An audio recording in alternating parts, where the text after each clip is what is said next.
I repeat, has happened in the motorcade route.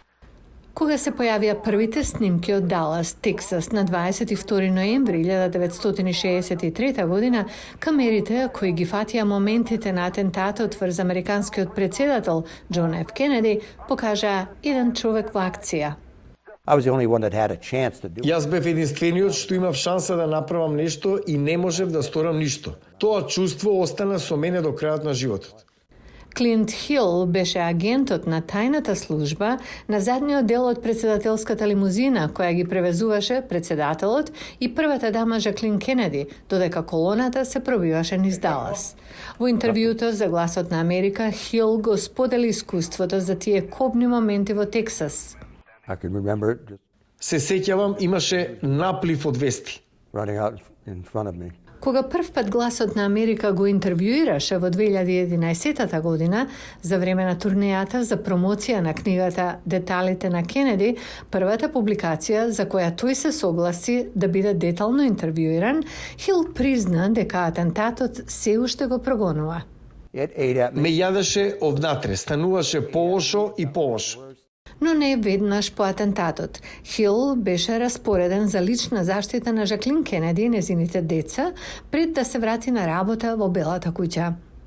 Хил рече дека се додека тој работел на терен, можел да се контролира и да не мисли на атентатот, додека унапредувањето во 1970 година во тајната служба значало работа во канцеларија.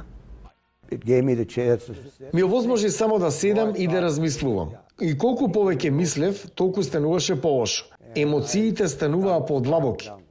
Неколку години подоцна, бракот на Хил завршил. На крајот се повлече и од тајната служба и заврши со медицински инвалидитет.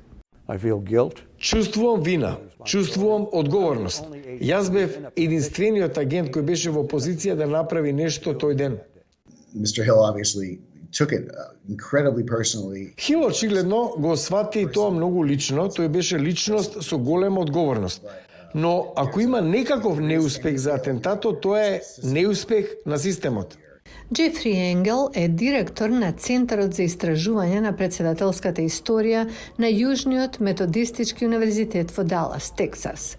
Тој вели дека иако атентатот на Кенеди е момент врежен во колективната американска свест при почетоците од телевизиската ера, тој останува настан кој се уште ги фасцинира луѓето ширум светот. It's a moment that every American... Тоа е момент што го доживеал секој американец, можеби како никој друг настан во нашата историја. Мислам дека секогаш ќе има интерес за овој немил настан. На Клинт Хил му беа потребни речиси 50 години за да се отвори и да зборува за атентатот.